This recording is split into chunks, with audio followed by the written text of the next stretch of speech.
We'll start with Reuters, second row. Thank you very much, Secretary General. On your, one of your final points, you mentioned Iraq and the training mission.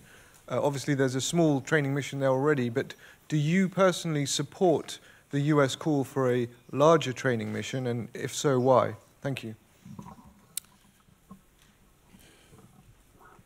I expect ministers to decide to start planning. And the reason why I expect ministers to do so is that we all see a need for more training of Iraqi forces. Because we are now turning away from the combat operations in the coalition to building local capacity, enabling the Iraqis to make sure that Iraq is a stable country and that they avoid ISIL or all the terrorist groups coming back. And we have learned from previous situations or from other countries, both in Afghanistan but also actually previously in Iraq, that it is of course extremely important to stabilize the country after the combat operations have ended. And by turning the activity we today have, which is quite modest, into an operation, we will provide a much better framework. We will be able to use the NATO command structure, our procedures for force generation, but also enable better funding and resourcing of the operation. So that will make it possible to increase the training activities. But what we will do in Iraq will of course be done in close coordination with the coalition, with other actors as for instance the European Union, and it will be based on a request which we have received both from Prime Minister al-Abadi. We received a letter from him a few days ago, and also a request from the coalition. So this will make it possible to do more in a coordinated way, to professionalize the Iraqi forces, to help them build defense institutions, military academies, and also to help them, for instance, with counter-ID and other areas where we can provide training and help them to build local forces. And I will meet Prime Minister al-Abadi in Munich later on this week. Huna, first row. Nawab Khan from the Kuwait News Agency. Sir, an international conference on reconstruction of Iraq is being held this week in Kuwait. And today also there will be a conference on the international coalition against Daesh. So my question to you, sir, is how important are these meetings in the region itself for the stabilization of Iraq and the whole region? Thank you. So these meetings are important because they provide international support to Iraq, both money funding for reconstruction, but also the efforts of the coalition to continue to provide military support to Iraq. Not primarily then through combat operations, because we are moving towards a situation where we don't have to conduct combat operations anymore, because ISIL is at least much weaker. They have lost almost all the territory they previously controlled. But we have to win the peace, and therefore we have to continue to provide capacity building, training for the Iraqi forces. And that's what the coalition is going to do, and that is what also NATO is going to do. NATO is present at the coalition meeting in Kuwait, and several NATO allies are also, of course, providing funding, financial support to the reconstruction of Iraq. So again, we have to learn that we cannot leave Iraq now. Now we have to make sure that Iraq can be a stable country in the future. Okay, we'll go to the very back, Financial Times. Financial Times. Secretary General, you mentioned that EU defence cooperation had to be complementary and not an alternative to NATO. Obviously, the United States has made similar points. Are there particular areas of concern that you have at the moment in the way that European defence cooperation is evolving, and if so, what are they? It has been clearly stated from the European Union, from European leaders, that the EU efforts on defence is going to be complementary to NATO. It's not an alternative, and it's not going to compete with NATO. And therefore, I have welcomed the efforts to strengthen European defense and the EU efforts, because I think that can strengthen NATO, it can strengthen Europe and the European Union. And by providing stronger European defense, we can strengthen the European pillar within NATO. And this has been clearly stated again and again also from European leaders. It will be absolute without any meaning if EU and NATO started to compete, because we share the same members. 90% of the people living in EU, they live in a NATO country, more than 90%. And European allies are absolutely aware of that. The defense, the protection of Europe is dependent on NATO. Especially after Brexit, 80% of NATO's defense expenditures will come from non-EU allies. 3 of the 4 battle groups we have in the Baltic countries and Poland will be led by non-EU allies, US, UK and Canada. So there is no way EU can replace NATO, but more efforts within the EU on defense issues can actually contribute to more spending, more capabilities, and by that strengthening the European pillar within NATO. James in the second row. So we are satisfied with the fact that European leaders, both EU leaders, but also from the different member states, have clearly stated that they don't want EU to duplicate what NATO already does. So they don't want duplicating NATO's command structure, and we have to, for instance, make sure that there is coherence when it comes to capability developments.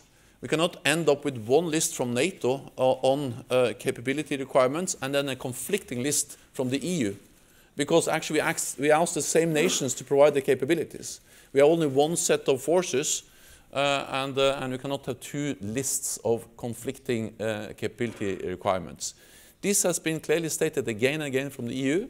We are in close dialogue with the European Union, and we will discuss this also at the Defence Ministerial meeting during the dinner tomorrow. James. Yes, Brooks Singer, James Defence. Let me build on my FT colleague's question. Assuming that you've got all the coordination of capabilities going, that's fine. Does NATO have any industry or market access concerns about the way that the EU is going to develop its PESCO projects? This would, of course, the risk is it might exclude non-EU members of NATO, such as the United States, Canada, and your own country, Norway. Thank you. We have to avoid new barriers inside NATO. And that's also one of the issues we have addressed in our dialogue with the European Union. What we would welcome is a more competitive defense industry, because that will benefit all NATO allies. And I hope that one of the things the European Union may achieve with both the cooperation within PESCO, the structured cooperation, but also with the European Defence Fund, is to address the fragmentation of the European defence industry, which reduces the competitiveness of European defence industry.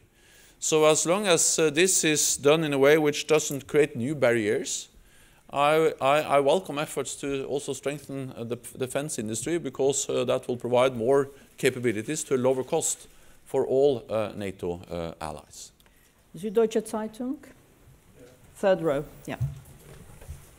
Süddeutsche Zeitung, Daniel Brössler. Secretary General, I'd like to ask about burden sharing. When you look at the German coalition agreement, are you worried that the language on the increase of defense expenditure is rather lofty and that there is no specific mention of the 2% goal? And a second question, if I may, in case, and this possibility is there will be no new coalition government in the next coming weeks. Are you worried about that? Is that something that the transatlantic community should worry about? Thank you. Germany is a key ally for many reasons, but not least because of its size. It's the biggest European economy, and they contribute in many ways to the NATO alliance. Both to our collective defense, they are leading one of the battle groups in the Baltic countries in Lithuania, and they are present in the Aegean Sea, in the Mediterranean, our maritime operations there, and Germany is also one of the lead nations in Afghanistan, and they have been there for many, many years with several hundred troops. I also welcome the fact that Germany has started to increase defense spending. So what we decided in 2014 was to stop the cuts, gradually increase, and then move towards spending 2% of GDP on defense. And I welcome the fact that Germany has stopped the cuts, started to increase, and also started to move towards spending 2% of GDP on defense. So I expect that to continue. I expect Germany and all other NATO allies who spend less than 2%, or which spend less than 2%, to continue to increase in real terms defense spending. And we have made a lot of progress. We have over the last 3 years gone from a situation where we had significant cuts every year in defense spending across Europe and Canada to a situation where we have 3 consecutive years of increases, and I expect that to continue. Now, that has been one of my top priorities since I became Secretary General, is to address this issue in all the capitals with all the political leaders to make sure that this is a development that continues, and of course Germany has to be part of that. Wall Street Journal. So I will not go into domestic politics in Germany. I'm absolutely certain that Germany will have a good government. Yeah. Wall Street Journal. The situation in northern Syria is not directly NATO business, but we have 2 allies, the US and Turkey, that are at odds over Afrin. Are you going to be involved at all? You have good relations with both countries. Are you going to be involved on the sidelines of this defense ministerial in trying to resolve this or ease tensions between the US and Turkey? And do you hope that NATO meeting can be a forum to ease tensions in northern Syria? The situation in Syria and in northern Syria is of great concern to all NATO allies. The humanitarian situation, the ongoing conflict and fighting, and therefore NATO is part of the global coalition to defeat ISIS, and we provide support to the coalition. But we are not present with NATO forces on the ground in Syria. Turkey has briefed NATO on the Operation Olive Branch. They did so last week, and I have been in regular contact with the Turkish leadership, including with President Erdogan, regarding the situation in Syria and the Operation Olive Branch. I expect Turkey to continue to brief allies, and Turkey has legitimate security concerns. No NATO ally has suffered more terrorist attacks than Turkey, and of course they have the right to address these security concerns. But they should do that in a proportionate and measured way. NATO is providing support to Turkey. We augment their air defenses, and we also have some assurance measures in Turkey, and we also have Patriot and SAM-T batteries deployed in Turkey. So I think that NATO allies during the meeting will discuss how can we fight terrorism, how can we provide continued support to the global coalition to fight to defeat ISIS, but I don't expect any ally to suggest any NATO role on the ground in Syria. Lady in the first row here with a white jacket. Thank you. Kommersant Publishing House, Russia. I would like to ask you about the allocation of the new commands. Is it true that United States and Germany have offered to host two new proposed commands? And if it's not true, what would be the allocation of these commands? You told in November that this year we will get these decisions. Thank you.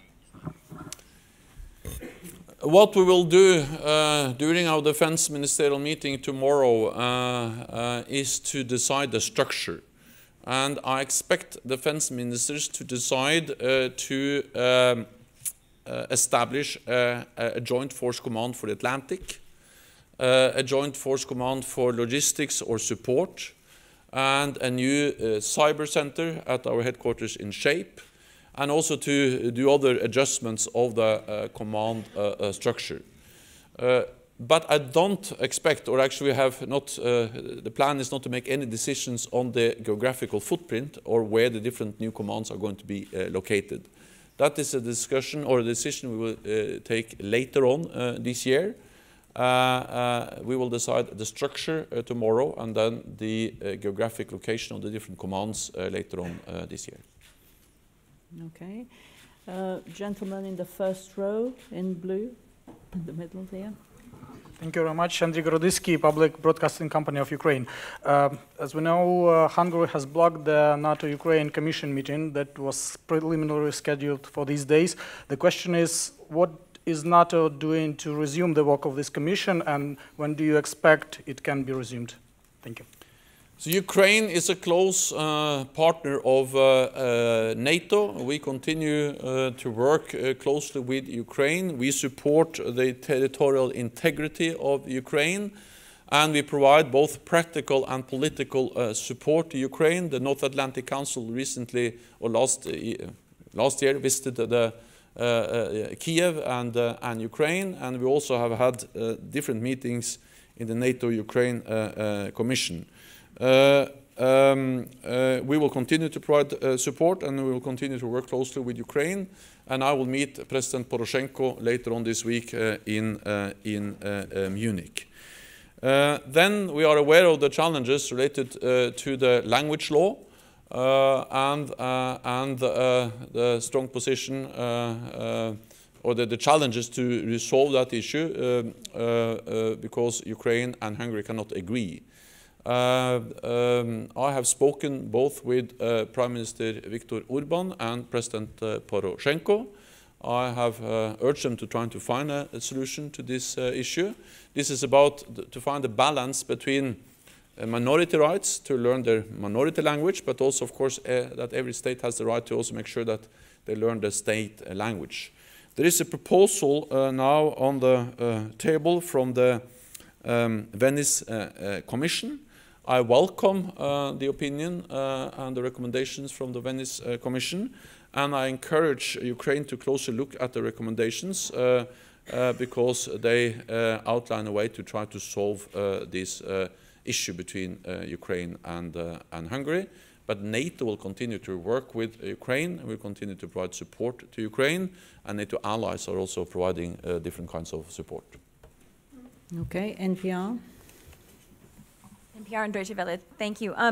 Julian's question was actually more about whether it's complicated for NATO, even though you're not playing a role, when the US and Turkey, two of your very strong allies, have tension between them. And if I could also bring into this whether the alliance, whether you expect ministers to discuss any further Turkey's purchase of the S-400 from Russia.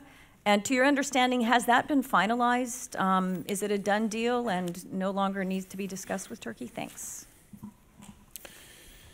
The situation in Syria is complicated, and it's very serious. Not least for the people living in Syria. Tens of thousands of people have been killed. Hundreds of thousands have been forced to flee.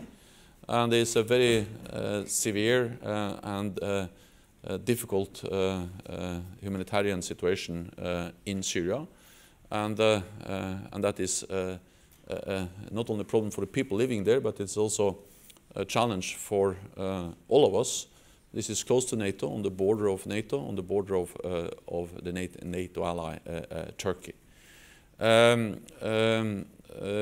welcome that there are contacts, talks between Turkey and the United States to address the issues on the ground in northern Syria. But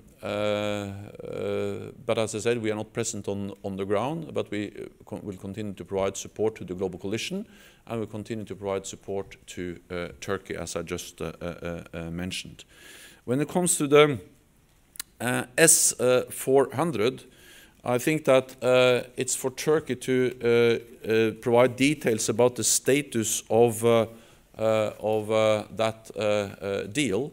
But what I can say is that we welcome that Turkey has also started now to have a dialogue with two NATO allies, with France and Italy, on a potential investment in another type of air defense system, something called Eurosam or SAMP-T, which is a system which these two countries are developing together.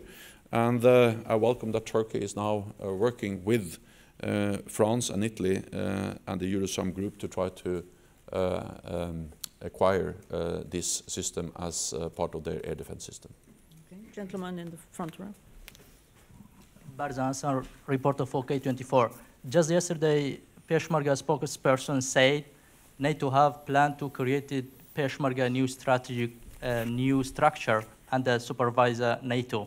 Can you tell me detail about this?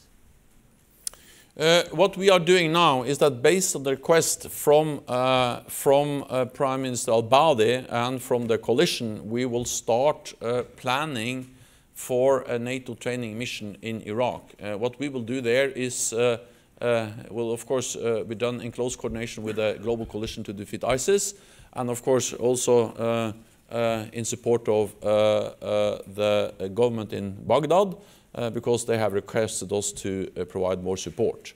So I'm not able now to go into the details about exactly what kind of training mission we will have, but Prime Minister al-Abadi has asked for help to professionalize the Iraqi forces, especially when it comes to military academies, building military education in different fields.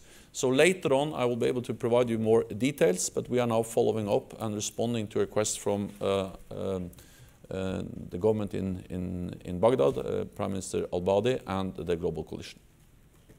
Okay, we go over there, the lady in the middle. Yes, from TV2 Denmark. I have a question going back to the burden sharing. You said that in 2024, 15 allies will reach, or you hope that they will reach the 2% in GDP for defense spending. Is that satisfying in your point of view? And if it is, are you then ready now to tell the US Defense Minister that this is as good as it gets, or are you going to continue having this discussion about reaching something that you may never reach? Or are you going to have a new goal saying that in 2034 we'll reach that goal of the 2% in GDP? What I say is that what we have seen so far is a good start, but we still have a long way to go. And we have seen a substantial increase in defense spending since 2014. After years of decline, defense spending has started to increase again across Europe and Canada. And around 5% increase in real terms in 2017 is significant. And I think actually more than most people expected back in 2014. So we have seen progress when it comes to the real change. Second, we have now got the first round, or the first round of national plans. And they show that the progress will continue. They show that all allies have plans to increase defense investments in real terms. And I welcome that. But I will continue to address the issue of meeting the commitment we all made in all my meetings in all the capitals with all the political leaders. That has been one of my top priorities since I came in 2014, and it will continue to be one of my top priorities. Because we have to deliver both on what we promised when it comes to spending, but also when it comes to capabilities and contributions. So my message to all allies is that, yes, this is a good start, this is encouraging, this is really NATO delivering, but we still have much to do, both to continue to increase, but also to deliver on what we decided, both when it comes to spending, capabilities, and contributions. And yeah, that's my answer. Agence France-Presse, just in front. Yeah. Oui, bonjour. Une question en français, si vous me le permettez. Vous venez de nous expliquer que les alliés européens ont donné toutes les assurances sur la défense européenne.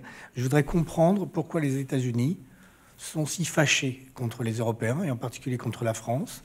Est-ce qu'il y a un désaccord, une mésentente? Comment est-ce que vous pouvez gérer une alliance où les partenaires manquent de confiance les uns les autres? Et ma question vaut également pour la question qui a été posée par mes prédécesseurs sur les États-Unis et la Turquie. Manifestement, il y a un manque de confiance entre les deux. Comment est-ce qu'on peut arriver à résoudre et à faire fonctionner une alliance dans laquelle il n'y a pas de confiance? Merci. Well, the question was about lack of trust. There is no lack of trust. Actually, what we have seen is that NATO is able to deliver and to respond in a very unified way to a changing and a more challenging security environment. We have seen that also over decades, but we have seen it especially since 2014. Because in 2014 we saw Russia being willing to use military force against the neighbor, Ukraine, illegally annexing Crimea and destabilizing eastern Ukraine. And we saw ISIS, Daesh, taking control over large parts of Syria and Iraq. And NATO has since then responded in a very unified way. And we see North America, the US and Canada, they are stepping up. After years of reducing their military presence in Europe, Canada is now back, and the US is increasing their military presence in Europe. With more forces, with more funding for training, for equipment, for pre-positioned supplies. And at the same time, we see European allies stepping up with more investments, with their contributions to the high readiness of forces. We have tripled the size of the NATO response force, and we have the 4 battle groups in the eastern part of the alliance. We have increased our presence in the southeast of the alliance too.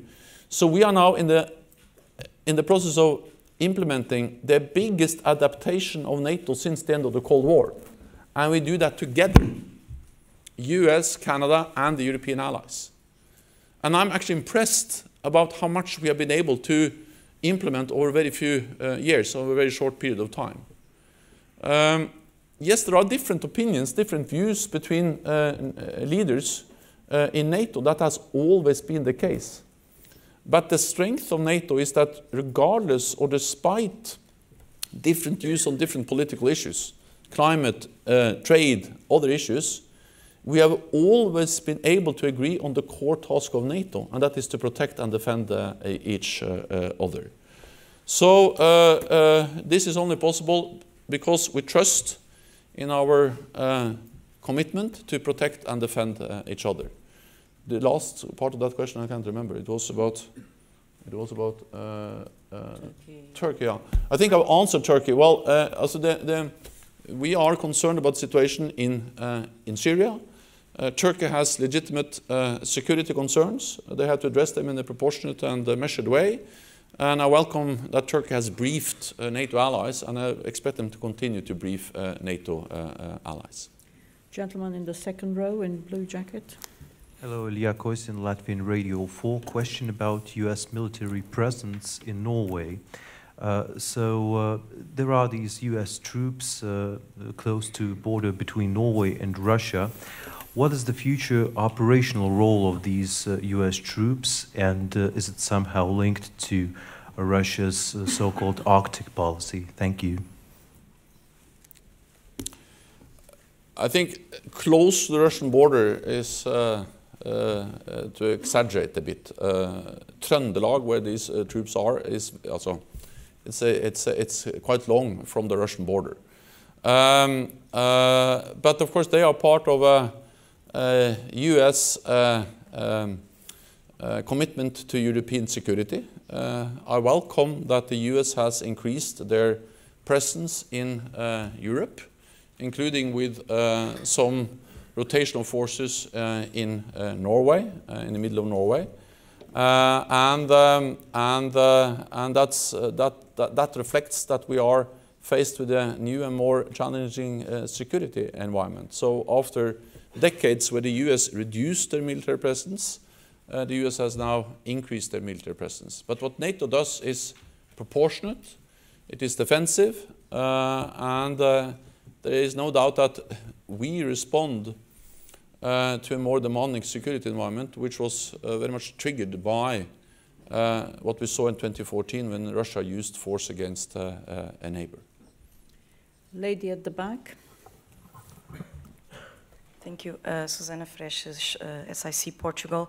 Actually, still on the target of the 2% of GDP. Some countries are arguing that it's not only about quantity, but also about quality of the investment in defense. I'm thinking about Portugal, for instance, but also for other countries that are still not there yet, or that they are still under the 2% of GDP. And I would like to understand if you're going to assess these plans and to look at the quality, not only about quantity, but also of the quality of the investment. And if this can only also be an argument to present to some countries like the United States in 2024, when you will have to tell them that the target is not reached. Thank you. We made a pledge in 2014 to spend more, but also to spend better. And we need both. We need both that NATO allies invest more, but we also need that we invest in a better way, spend in a better way. And therefore I welcome both the efforts when it comes to increased defense spending, but also the efforts when it comes to investing more in new capabilities, technology, and also to make sure that NATO allies work together in, for instance, development of new defense capabilities. But we cannot either spend more or better. We need to do both more and better. And that's exactly what we are doing. I recently visited Portugal. I welcome that Portugal has now started to increase defense spending. And the good thing is that in Portugal, as in several other European NATO allies, we have seen that they have been able to, again, get economic growth. There is, again, economic growth, which provides more money and more funding also for defense. So the national plans provide us with information on how can we go further. And the message based on the national plans is that all NATO allies have plans to continue increase defense spending in real terms. But at the same time, since we focus on capabilities and contributions, we look at the input spending, but we also look at the output. And we will address all three of them, cash, capabilities, and contributions, as we move forwards and develop the national plans. Thank you very much. This concludes this press point. Sorry we couldn't take all the questions, but there will be more opportunities over the next 2 days at the meeting of Defence Ministers. Thank you. Thank you.